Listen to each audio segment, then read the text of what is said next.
Welcome back to my YouTube channel. ಎಲ್ಲರೂ ಹೇಗಿದ್ದೀರಾ friends? ನಾನು ಹೆಸರು ಕಾಳಿದು ಪಡ್ಡು ಮಾಡೋಣ ಅಂತ ನೋಡಿ ಇವಾಗ ನೆನೆಸ್ತಾ ಇದ್ದೇನೆ. ಅಕ್ಕಿ ಇದರಲ್ಲಿ 1 ಲೋಟ ಅಕ್ಕಿ ನೆನೆಸಿದ್ದೇನೆ. ಇವಾಗ ಇದರಲ್ಲಿ 1 ಲೋಟದಷ್ಟು ಹೆಸರು ಕಾಳು ಹಾಕ್ತಾ ಇದ್ದೇನೆ. 1 ಲೋಟ ಅಕ್ಕಿ ಮತ್ತು 1 ಲೋಟ ಹೆಸರು ಕಾಳು ಹಾಕಿ ಇದನ್ನೊಂದು ಸುಮಾರು 5 ರಿಂದ 6 ಗಂಟೆ ನೆನೆಸಿ ಇಡಬೇಕು. ಇವಾಗ ಇದನ್ನು ನೆನೆಸಿ ಇಡ್ತಾ ಇದ್ದೇನೆ. ನೋಡಿ ಫ್ರೆಂಡ್ಸ್, ಈಗ 5-6 ಗಂಟೆ ಆಯಿತು ನೆನೆಸಿ. ನೋಡಿ ಚೆನ್ನಾಗಿ ನೆಂದಿದೆ ಇದು. ಇದನ್ನು ರುಬ್ಕೊಳ್ಬೇಕು ಮಿಕ್ಸಿಯಲ್ಲಿ ಹಾಕಿ.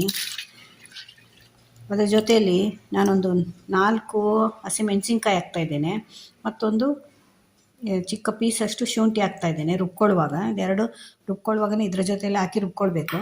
ನೀವು ಹಸಿಮೆಣಸಿನ್ಕಾಯಿ ಬೇಕಾದರೆ ಸಣ್ಣ ಕಟ್ ಮಾಡಿ ಆ ಪಡ್ಡು ಮಾಡುವಾಗ ಹಾಕ್ಕೊಳ್ಬೋದು, ಆದರೆ ಬಾಯಿಗೆ ಸಿಗುತ್ತೆ. ಆದರೆ ನಾನು ಇದ್ರ ಜೊತೆಯಲ್ಲೇ ರುಬ್ಕೊಳ್ತೇನೆ. ಇವಾಗ ಇದನ್ನು ರುಬ್ಕೊಂಡು ಬರ್ತೇನೆ. ನೋಡಿ ಫ್ರೆಂಡ್ಸ್, ಇದನ್ನು ಇವಾಗ ರುಬ್ಕೊಂಡು ಬಂದಿದ್ದೇನೆ. ನೀವು ಎಷ್ಟು ಗಟ್ಟಿ ಬೇಕೋ ಅಷ್ಟು ಗಟ್ಟಿ ಪಡ್ಡು ಮಾಡಲಿಕ್ಕೆ ಗೊತ್ತಾಗುತ್ತಲ್ಲ, ಅಷ್ಟು ಗಟ್ಟಿ ಮಾಡ್ಕೊಳ್ಬೇಕು, ನೀರು ಮಾಡ್ಕೊಳ್ಬೇಕು. ಇವಾಗ ಇದಕ್ಕೊಂದು ಸ್ವಲ್ಪ ಒಂದು ಅರ್ಧ ಸ್ಪೂನಷ್ಟು ಉಪ್ಪು ಹಾಕ್ತಾಯಿದ್ದೀನಿ. ಮತ್ತು 1 ಕ್ಯಾರೆಟು, ಚಿಕ್ಕ ಕ್ಯಾರೆಟು ತುರಿದು ಇಟ್ಕೊಂಡಿದ್ದೆ, ಅದನ್ನು ಕೂಡ ಹಾಕ್ತಾಯಿದ್ದೀನಿ. ಮತ್ತೊಂದು ಸ್ವಲ್ಪ ಕೊತ್ತಂಬರಿ ಸೊಪ್ಪು, ಮತ್ತೊಂದು ಸ್ವಲ್ಪ ಕರಿಬೇವು. ನಾರ್ಮಲಿ ನಾವು ಅಕ್ಕಿದ್ದೆಲ್ಲ ಪಡ್ಡು ಮಾಡ್ತೇವಲ್ಲ, ಇದು ಕೂಡ ತುಂಬ ಚೆನ್ನಾಗಿರುತ್ತೆ. ಒಂದ್ಸಲ ಟ್ರೈ ಮಾಡಿ. ಮತ್ತು ಹೆಲ್ದಿ ಕೂಡ ಇದು, ಆರೋಗ್ಯಕರ. ಹೆಸರು ಕಾಳು ಅಂದರೆ ತುಂಬ ಒಳ್ಳೆಯದು, ಪ್ರೋಟೀನ್ ಇರುತ್ತೆ ತುಂಬ ಅದರಲ್ಲಿ. ಮತ್ತು 1 ಈರುಳ್ಳಿ ಕಟ್ ಮಾಡಿ ಇಟ್ಕೊಂಡಿದ್ದೆ, ಅದನ್ನು ಕೂಡ ಹಾಕ್ತಾಯಿದ್ದೇನೆ. ಮತ್ತು ಇದು ಒಂದು ಸ್ವಲ್ಪ ನಾವು ಮನೆಯಲ್ಲಿ ಬೆಳೆದಂಥ ಇದು ತಿಮರೆ ಅಂತ, ಒಂದೆಲಗ ಅಂತ ಹೇಳ್ತೇವಲ್ಲ ಅದು, ಮತ್ತು ದೊಡ್ಡ ಪತ್ರೆ 2 ಎಲೆ ಇದೆ, ಅದನ್ನು ಕೂಡ ಸಣ್ಣ ಕಟ್ ಮಾಡಿದ್ದೇನೆ. ಇದು ಆಪ್ಷನಲ್ಲು, ನಿಮ್ಮ ಹತ್ರ ಇದ್ದರೆ ಮಾತ್ರ ಹಾಕಿ, ಇಲ್ಲದಿದ್ದರೆ ಪರವಾಗಿಲ್ಲ. ಇದನ್ನು ಪಾಟಲ್ಲೆಲ್ಲ ಬೆಳೆಸ್ಕೊಳ್ಳಿ, ಪಾಟಲ್ಲೇ ಬೆಳೆಯುತ್ತೆ ಇದು. ತುಂಬ ಒಳ್ಳೆಯದು ಇದು, ಮಕ್ಕಳಿಗೆ ಕೊಟ್ಟರೆ ತುಂಬ ವಿಟಮಿನ್ಸ್ ಇರುತ್ತೆ ಇದರಲ್ಲಿ. ನೆನಪಿನ ಶಕ್ತಿಗೆಲ್ಲ ತಿಮರೆ ತುಂಬ ಒಳ್ಳೆಯದು ಅದು. ಹಾಕಿದ ಮೇಲೆ ಒಂದು ಸಲ ಚೆನ್ನಾಗಿ ಮಿಕ್ಸ್ ಮಾಡ್ಕೊಳ್ಬೇಕು ಎಲ್ಲ. ನಾನು ಇದಕ್ಕೆ ಶುಂಠಿ ಮತ್ತು ಹಸಿಮೆಣಸಿನ್ಕಾಯಿ ಹಾಕ್ತಾ ಇಲ್ಲ, ಯಾಕೆಂದರೆ ಇದು ರುಬ್ಕೊಳ್ಳುವಾಗೆ ಹಾಕಿದ್ದೇನೆ ನಾನು ಶುಂಠಿ ಮತ್ತು ಹಸಿಮೆಣಸಿನ್ಕಾಯಿ. ಇದು ಖಾರಕ್ಕೆ ಅದೇ ಸಾಕಾಗುತ್ತೆ. ನೀವು ಬೇಕು ಅಂದರೆ ಮತ್ತೆ ಸಣ್ಣ ಕಟ್ ಮಾಡಿ ಹಾಕ್ಕೊಳ್ಬೋದು, ಇಲ್ಲ ಮಕ್ಕಳಿಗೆ ಬಾಯಿಗೆ ಸಿಗುತ್ತೆ ಅಂದರೆ ಮಿಕ್ಸಿಯಲ್ಲಿ ಹಾಕಿ ಹಾಕ್ಕೊಳ್ಬೋದು ನೀವು. ನಾನು ಹಾಕ್ತಾ ಇಲ್ಲ. ಇವಾಗ ಪಡ್ಡುದ್ದು ಹಿಟ್ಟು ರೆಡಿ ಆಯಿತು, ಹೆಸರು ಕಾಳಿದು ಪಡ್ಡುದ್ದು. ಇವಾಗ ಪಡ್ಡು ಹಿಟ್ಟು ನಾನು ಕಲಸಿಟ್ಟಿದ್ದೇನೆ. ಒಂದು 5 ನಿಮಿಷ ಅದು ನೆನೆಯಲಿ. ಅಷ್ಟರಲ್ಲಿ ನಾನೊಂದು ಇದಕ್ಕೊಂದು ಚಟ್ನಿ ರುಬ್ಕೊಳ್ತಿದ್ದೇನೆ. ಒಂದು 2 ಸ್ಪೂನಷ್ಟು ತೆಂಗಿನ ತುರಿ ತೊಗೊಂಡಿದ್ದೇನೆ, ಮತ್ತು ಒಂದು ಸ್ವಲ್ಪ ಹುರಿಗಡಲೆ. ಇದು ಸ್ವಲ್ಪ ನೀರು ಚಟ್ನಿ ಮಾಡ್ಕೊಳ್ಬೇಕು ನೀವು. ಪಡ್ಡು ಎಲ್ಲ ಮಾಡುವಾಗ, ದೋಸೆಗೆಲ್ಲ ಮಾಡ್ತೇವಲ್ಲ, ಗಟ್ಟಿ ಚಟ್ನಿ ಮಾಡ್ಕೊಳ್ಬಾರ್ದು. ಒಂದು ಸ್ವಲ್ಪ ಹುಣಸೆ ಹುಳಿ ತೊಗೊಂಡಿದ್ದೇನೆ, ಒಂದು ಚಿಕ್ಕ ಪೀಸಷ್ಟು ಶುಂಠಿ, ಮತ್ತೊಂದು 2 ಹಸಿಮೆಣಸಿನ್ಕಾಯಿ, ಸ್ವಲ್ಪ ಕೊತ್ತಂಬರಿ ಸೊಪ್ಪು, ಅದಕ್ಕೊಂದು ಸ್ವಲ್ಪ ಉಪ್ಪು ಹಾಕಿ ಇವಾಗ ಚಟ್ನಿಗೆ ರುಬ್ಕೊಂಡು ಬರ್ತೇನೆ. ಇದು ಚಟ್ನಿ ಇದ್ರೇ ಚೆನ್ನಾಗಿರುತ್ತೆ. ಇದು ಸ್ವಲ್ಪ ಖಾರ ಆಗಿ ಮಾಡ್ಕೊಳ್ಬೇಕು, ನೀರಾಗಿ ಮಾಡ್ಕೊಳ್ಬೇಕು ಚಟ್ನಿ. ಇವಾಗ ಇದನ್ನು ರುಬ್ಕೊಂಡು ಬರ್ತೇನೆ.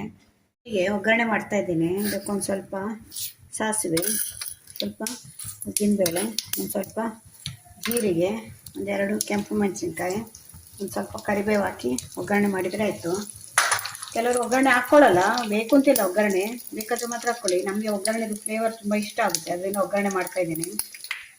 ಒಗ್ಗರಣೆ ಆಗಿದೆ, ಈಗ ಚಟ್ನಿ ರೆಡಿ ಆಯಿತು. ಈಗ ಪಡ್ಡು ಹಾಕಲಿಕ್ಕೆ ಕಾಯಲಿಕ್ಕೆ ಇಟ್ಟಿದ್ದೇನೆ ನೋಡಿ ಪಡ್ಡುದು ಇದನ್ನು. ಅದಕ್ಕೆ ಸ್ವಲ್ಪ ಎಣ್ಣೆ ಹಾಕಿದ್ದೇನೆ ನಾನು. ಪಡ್ಡು ಕಲ್ಲಿಗೆಲ್ಲ ಸ್ವಲ್ಪ ಎಣ್ಣೆ ಹಾಕ್ಕೊಳ್ಬೇಕಾಗುತ್ತೆ, ಇಲ್ಲದೆ ತಳದಲ್ಲಿ ನೀವು ಅಡಿಯಲ್ಲಿ ಎಣ್ಣೆ ಹಾಕಲಿಲ್ಲ ಅಂದರೆ ಈಸಿಯಾಗಿ ಹೇಳಲ್ಲ ಅದು. ಹಿಟ್ಟು ರೆಡಿ ಮಾಡಿ ಇಟ್ಕೊಂಡಿದ್ದೇವಲ್ಲ ನಾವು, ಇದನ್ನು ಹಾಕ್ತಾ ಇದ್ದೇನೆ.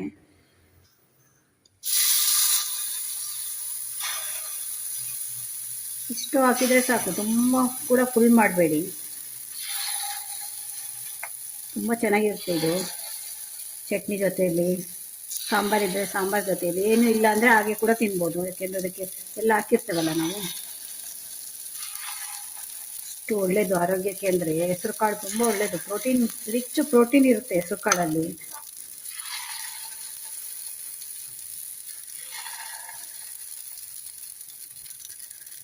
ಇದರ ಮೇಲೆ ಒಂದು ಸ್ವಲ್ಪ ಎಣ್ಣೆ ಹಾಕಿ ಮುಚ್ಚಿಡೋಣ.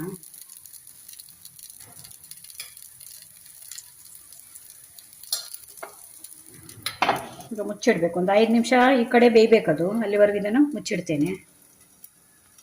ಇವಾಗ ನೋಡಿ ಒಂದು 5 ನಿಮಿಷ ಆಯಿತು, ತೆಗಿತಾ ಇದ್ದೇನೆ. ಎಷ್ಟು ಚೆಂದ ಮಾಡಿ ಬೆಂದಿದೆ ನೋಡಿ. ಯಾಕೆಂದರೆ ನೀವು ಒಂದು ಹೈಯಲ್ಲಿ ಇಟ್ಕೊಂಡೆ, ಫ್ಲೇಮಲ್ಲಿ ಹೈಯಲ್ಲಿ ಇಟ್ಟರೆ 2 ನಿಮಿಷದಲ್ಲಿ ಬೇಯುತ್ತೆ. ಆದರೆ ನಿಮ್ಗೆ ಇದು ಒಳಗಡೆ ಬೇಯೋಲ್ಲ. ಅದರಿಂದ ಸ್ವಲ್ಪ ಲೋ ಅಲ್ಲಿ ಮೀಡಿಯಮಲ್ಲಿ ಇಟ್ಕೊಳ್ಳಿ, ಆಗ ಒಳಗಡೆ ಎಲ್ಲ ಚೆನ್ನಾಗಿ ಬೇಯುತ್ತೆ. ನೋಡಿ, ಎಳಿಸ್ಬೇಕು ಅಂತ ಇಲ್ಲ, ಅದೇ ಹೇಳುತ್ತೆ ನೋಡಿ, ಎಷ್ಟು ಈಸಿಯಾಗಿ ಹೇಳ್ತಾ ಇದೆ ನೋಡಿ. ತುಂಬ ಚೆನ್ನಾಗಿರುತ್ತೆ ಇದು. ಅದಕ್ಕೆ ಏನೂ ಹಾಕ್ಲಿಲ್ಲ ನಾವು. ನಿಮಗೆ ರವೆ ಮಿಕ್ಸ್ ಮಾಡಬೇಕು ಅಥವಾ ಸೋಡಾ ಮಿಕ್ಸ್ ಮಾಡಬೇಕು ಅಂತ ಏನಿಲ್ಲ. ಬರೀ ಅಕ್ಕಿ ಮತ್ತು ಹೆಸರು ಕಾಳು ಹಾಕಿ ಮಾಡಿರುವಂಥದ್ದು. ಇಷ್ಟು ಸಾಫ್ಟ್ ಕೂಡ ಬಂದಿದೆ ನೋಡಿ. ಈಗ ಮತ್ತೆ ತಿರುಗಿಸಿ ಈ ಕಡೆ ಕೂಡ ಬೇಯಬೇಕು, 2 ಕಡೆ ಕೂಡ ಚೆನ್ನಾಗಿ ಬೇಯಿಸ್ಕೊಳ್ಳಿ. ಆರಾಮಾಗಿ ಹೇಳುತ್ತೆ. ನೀವು ಕೆಳಗಡೆ ಒಂದು ಸ್ವಲ್ಪ ಪಡ್ಡು ಹಾಕೋ ಮೊದಲು ಒಂದು ಸ್ವಲ್ಪ ಆಯಿಲ್ ಅದನ್ನು ಹಚ್ಕೊಂಡ್ರೆ ಈಸಿಯಾಗಿ ಹೇಳುತ್ತೆ. ಬಾಕ್ಸಿಗೆ ಕೂಡ ಮಾಡಿ ಕೊಡ್ಬೋದು ನೀವು ಮಕ್ಕಳಿಗೆ, ಅಥವಾ ನಿಮ್ಮ ಹಸ್ಬೆಂಡ್ ಆಫೀಸ್ಗೆ ಹೋಗ್ತಾರೆ ಅಂದರೆ ಬಾಕ್ಸಿಗೆ ಕೂಡ ಈ ಚಟ್ನಿ, ಒಂದು ಸ್ವಲ್ಪ ಚಟ್ನಿ ನೀರು ಚಟ್ನಿ ಮಾಡ್ಕೊಳ್ಬೇಕು ಅಷ್ಟೇ.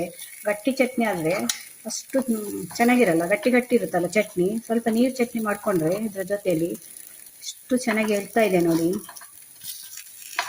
ತುಂಬ ಈಸಿ. ಹೆಸರು ಕಾಳು ಮತ್ತು ಇದನ್ನು ರುಬ್ಕೊಂಡು ನೆನೆಸಿಟ್ಕೊಂಡು, ನೀವು ರಾತ್ರಿ ನೆನೆಸಿಟ್ಕೊಂಡು ಬೆಳಗ್ಗೆ ಮಾಡಿದರೆ ಆಯಿತು. ಏನೂ ಕಷ್ಟ ಇಲ್ಲ ನೋಡಿ. ಅದಕ್ಕೇನು ಸೋಡಾ ಕೂಡ ಹಾಕಲಿಲ್ಲ, ಅದೇ ಎಷ್ಟು ಚೆನ್ನಾಗಿ ಉಬ್ಬಿದೆ ನೋಡಿ. ಈ ಕಡೆ ಕೂಡ ಕಾದಿದೆ ನೋಡಿ, ಹೇಗಿದೆ ನೋಡಿ, ಕಾಣ್ತಾ ಇದೆ ಅಂತ. ಅಷ್ಟು ಸಾಫ್ಟ್ ಬಂದಿದೆ ಅಂದರೆ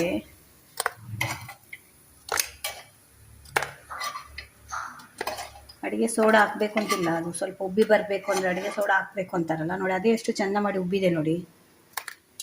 ಇನ್ನೊಂದು ಸೆಟ್ ಹಾಕ್ತಾ ಇದ್ದೇನೆ. ಇನ್ನೊಂದು ಸೆಟ್ ಹಾಕುವಾಗ ಮತ್ತೆ ಒಂದು ಸ್ವಲ್ಪ ಆಯಿಲ್ ಹಾಕ್ಕೊಳ್ಬೇಕು. ಅದಕ್ಕೆ ಒಂದು ಸ್ವಲ್ಪ ಆಯಿಲ್ ಹಚ್ಕೊಳ್ಳಿ. ನೀವು ಆಯಿಲ್ ಹಚ್ಕೊಳ್ಳೋದ್ರಿಂದ ಚೆನ್ನಾಗಿ ಏಳುತ್ತೆ ಅಂತ. ನೀವು ಅದಕ್ಕೆ ಅಂಟ್ಕೊಳ್ಳಲ್ಲ, ನಿಮಗೆ ಕಲ್ಲಿಗೆ ಅಂಟ್ಕೊಳ್ಳಲ್ಲ ಅವಾಗ. ಇಲ್ಲದ್ರೆ ಎಲ್ಲ ಕಲ್ಲಿಗೆ ಅಂಟ್ಕೊಂಡ್ರೆ ಸ್ವಲ್ಪ ಹೆಸರು ಕಾಳು ಅಂಟಿರುತ್ತಲ್ವ, ಅದರಿಂದ. ಇವಾಗ ಇನ್ನೊಂದು ಸೆಟ್ ಹಾಕ್ತೇನೆ.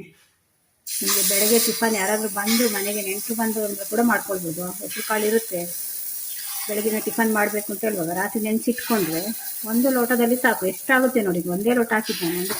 1 ಲೋಟ ಹೆಸರು ಕಾಳು, 1 ಲೋಟ ಅಕ್ಕಿ ಹಾಕಿದ್ದೇನೆ. ನಾರ್ಮಲಿ ಎಲ್ಲರ ಮನೆಯಲ್ಲಿ ಹೆಸರು ಕಾಳು ಇದ್ದೇ ಇರುತ್ತೆ. ಇದು ಮನೆಯಲ್ಲಿ ಒಂದು 3-4 ಜನಕ್ಕೆ ಆಗುತ್ತೆ ಅಷ್ಟು. ಇದು 1 ಲೋಟ ಹಾಕಿದರೆ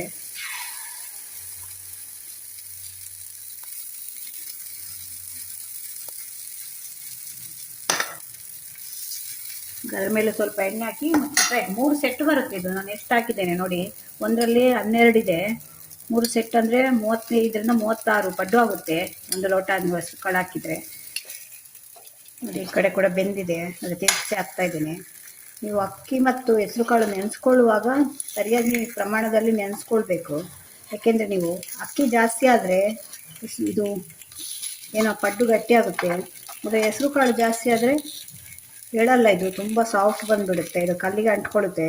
ಅದರಿಂದ ಕರೆಕ್ಟಾಗಿ ಹಾಕ್ಕೊಳ್ಳಿ. 1 ಲೋಟ ಅಕ್ಕಿ ಹಾಕಿದರೆ 1 ಲೋಟನೇ ಹೆಸರು ಕಾಳು ಹಾಕ್ಕೊಳ್ಳಿ. ಹೆಸರು ಕಾಳು ಜಾಸ್ತಿ ಹಾಕಬೇಡಿ, ಅಕ್ಕಿ ಕೂಡ ಜಾಸ್ತಿ ಹಾಕಬೇಡಿ. ಈಕ್ವಲ್ ಹಾಕ್ಕೊಳ್ಳಿ. ಯಾವ ಲೋಟದಲ್ಲಿ ನೀವು ತಗೊಳ್ತೀವಿ ಅದೇ ಲೋಟದಲ್ಲಿ 2 ಅಳತೆ ಮಾಡಿ ಹಾಕ್ಕೊಳ್ಳಿ. ಆಗ ಈ ರೀತಿ ಹೇಳುತ್ತೆ ನಿಮಗೆ. ಅಂದರೆ ಹೆಸರು ಕಾಳು ಜಾಸ್ತಿ ಆದ್ದರಿಂದ ತುಂಬ ಸಾಫ್ಟ್ ಆಗೋಗುತ್ತೆ, ಹೇಳಲ್ಲ, ಎಲ್ಲ ಅದಕ್ಕೆ ಕಲ್ಲಿಗೆ ಅಂಟ್ಕೊಳ್ತೆ. ಅಂದರೆ ಅಕ್ಕಿ ಜಾಸ್ತಿ ಆದರೆ ಗಟ್ಟಿ ಆಗುತ್ತೆ, ಇದು ಸಾಫ್ಟ್ ಬರಲ್ಲ. ಅದರಿಂದ ಅದನ್ನು ಹಾಕುವಾಗ ಅಳತೆ ಮಾತ್ರ ಕರೆಕ್ಟಾಗಿರಬೇಕು. 1 ಲೋಟಕ್ಕೆ 1 ಲೋಟನೇ. ನೋಡಿ, ಈ ಕಡೆ ಕೂಡ ಕಾದಿದೆ. ನಮ್ಮದು ಬಿಸಿ ಬಿಸಿಯಾದ ರುಚಿ ರುಚಿಯಾದ ಹೆಸರು ಕಾಳಿನ ಪಡ್ಡು ರೆಡಿ ಆಯಿತು. ತುಂಬ 15-20 ನಿಮಿಷದಲ್ಲಿ ನಿಮಗೆ 3 ಸೆಟ್ ಕೂಡ ಹಾಕ್ಕೊಳ್ಬೋದು. ಜಾಸ್ತಿ ಟೈಮ್ ಕೂಡ ಏನು ತಗೊಳ್ಳಲ್ಲ. ನೀವು ಬೆಳಗ್ಗೆ ಎದ್ದು ನೀವು ಮಾಡ್ತೀರಿ ಅಂದರೆ ಟಿಫನ್ಗೆ ತುಂಬ ಈಸಿಯಾಗಿ ಮಾಡ್ಕೊಳ್ಬೋದು. ಒಳ್ಳೆ ಆರೋಗ್ಯವಾದ ಬೆಳಗಿನ ತಿಂಡಿ ಇದು. ನೋಡಿ ಹೇಗೆ ಕಾಣ್ತಾ ಇದೆ ಅಂತ. ಹೆಸರು ಕಾಳಿನ ಪಡ್ಡು ರೆಡಿಯಾಗಿದೆ ನೋಡಿ ಫ್ರೆಂಡ್ಸ್. ನಮ್ಮದು ರುಚಿ ರುಚಿಯಾದ ಹೆಸರು ಕಾಳಿನ ಪಡ್ಡು ರೆಡಿ ಆಯಿತು. ಹೇಗೆ ಕಾಣ್ತಾ ಇದೆ ನೋಡಿ, ಇಷ್ಟು ಕಲರ್ ಹೇಗೆ ಬಂದಿದೆ ನೋಡಿ, ನ್ಯಾಚುರಲ್ ಕಲರ್ ಇದು ಕಾಳಿದ್ದು, ಹೆಸರು ಕಾಳಿದ್ದು. ಇವಾಗ ಮಕ್ಕಳಿಗೆ ಕೊಡಲಿಕ್ಕೆ ಇಡ್ತಾ ಇದ್ದೇನೆ. ಇಬ್ಬರಿಂದ ಮೂವರು ಹೊಟ್ಟೆ ತುಂಬ ತಿನ್ಬೋದು. ಇಷ್ಟು ಒಂದು 7-8 ತಿನ್ಬೋದು, ಅಷ್ಟಾಗಿದೆ. 3 ಸೆಟ್ ಆಗಿದೆ, ಅಂದರೆ 30-32 ಆಗಿದೆ. ನೀವು ಕೂಡ ಮನೆಯಲ್ಲಿ ಒಂದ್ಸಲ ಟ್ರೈ ಮಾಡಿ ನೋಡಿ, ಖಂಡಿತ ಇಷ್ಟಪಟ್ಟು ತಿಂತಾರೆ ಮನೆಯಲ್ಲಿ. ಮಕ್ಕಳೇ ಆದರೂ ಯಾರಾದರೂ ತಿಂತಾರೆ. ಯಾಕಂದರೆ ಇದಕ್ಕೆ ತರಕಾರಿ ಎಲ್ಲ ಹಾಕಿದ್ದೇವಲ್ಲ ನಾವು, ಈರುಳ್ಳಿ ಮತ್ತು ಕ್ಯಾರೆಟು ಎಲ್ಲ ಹಾಕಿರೋದ್ರಿಂದ. ಇದ್ರ ಜೊತೆಯಲ್ಲಿ ನೀರು ಚಟ್ನಿ ಮಾಡಿದ್ದೇನೆ ನಾನು. ಈ ರೀತಿ ಒಂದು ಸ್ವಲ್ಪ ನೀರಿರಬೇಕು ನಿಮಗೆ ಚಟ್ನಿದ್ದು ಕನ್ಸಿಸ್ಟೆನ್ಸಿ. ಗಟ್ಟಿ ಚಟ್ನಿ ಮಾಡಿದರೆ ಇದಕ್ಕೆ ಸೆಟ್ ಆಗಲ್ಲ. ನೀವು ದೋಸೆಗೆಲ್ಲ ಮಾಡ್ತೀರಲ್ಲ, ಆ ರೀತಿ ಗಟ್ಟಿ ಚಟ್ನಿ ಮಾಡಿಕೊಂಡ್ರೆ ಅದು ಅಷ್ಟೊಂದು ನಿಮಗೆ ಮುಟ್ಟಿಸ್ಕೊಳ್ಳುವಾಗ ಅಷ್ಟೊಂದು ಚೆನ್ನಾಗಿರಲ್ಲ ಅದು. ಅದರಿಂದ ಈ ರೀತಿ ಒಂದು ನೀರು ಚಟ್ನಿ ಮಾಡ್ಕೊಳ್ಳಿ, ತುಂಬ ಚೆನ್ನಾಗಿರುತ್ತೆ ಇದು. ನೋಡಿ ಹೇಗೆ ಕಾಣ್ತಾ ಇದೆ ಅಂತ. ನೋಡಿದರೆ ತಿನ್ನಬೇಕು ಅನಿಸುತ್ತೆ ಅಲ್ವಾ, ಅಷ್ಟು ಹಸಿವು ಎಬ್ಬಿಸುತ್ತೆ ಇದು. ತಿನ್ನಲ್ಲ ಅನ್ನೋರು ಕೂಡ ತಿಂತಾರೆ, ಅಷ್ಟು ಚೆನ್ನಾಗಿರುತ್ತೆ. ಎಷ್ಟು ಸ್ಮೂತ್ ಬಂದಿದೆ ತೋರಿಸ್ತೇನೆ ನೋಡಿ. ಗಟ್ಟಿ ಬಂದಿದೆ ಅಂದ್ಕೊಳ್ತೀವಿ ನೋಡಿ. ಎಷ್ಟು ಸಾಫ್ಟ್ ಬಂದಿದೆ ನೋಡಿ. ನೋಡಿ ಮುಟ್ಟಿದರೆ ನೋಡಿ ಎಷ್ಟು ಸಾಫ್ಟ್ ಕಾಣುತ್ತೆ. ಸಾಫ್ಟ್ ಬರುತ್ತೆ, ಅದು ತುಂಬ ಚೆನ್ನಾಗಿರುತ್ತೆ. ಅದು ಈಗ ಮುಟ್ಟಿಸ್ಕೊಂಡು ಈ ಚಟ್ನಿ ಜೊತೆ ನೋಡಿ ಈಗ ತಿಂತಾಯಿದ್ರೆ ಬಾಯಲ್ಲಿ ನೀರು ಬರುತ್ತೆ, ಅಷ್ಟು ಚೆನ್ನಾಗಿರುತ್ತೆ. ಮನೆಯಲ್ಲಿ ಒಂದ್ಸಲ ಟ್ರೈ ಮಾಡಿ ನನಗೆ ಕಮೆಂಟಲ್ಲಿ ಹೇಳಿ ಹೇಗಿತ್ತು ಅಂತ. ಈ ವಿಡಿಯೋ ಇಷ್ಟ ಆದರೆ ನನ್ನ ಚಾನಲ್ನ ಸಬ್ಸ್ಕ್ರೈಬ್ ಮಾಡ್ಕೊಂಡು ನೋಡಿ. ಇದೇ ಥರ ಹೊಸ ಹೊಸ ವಿಡಿಯೋ ತೊಗೊಂಡು ಮತ್ತೆ ಬರ್ತೇನೆ. Bye friends.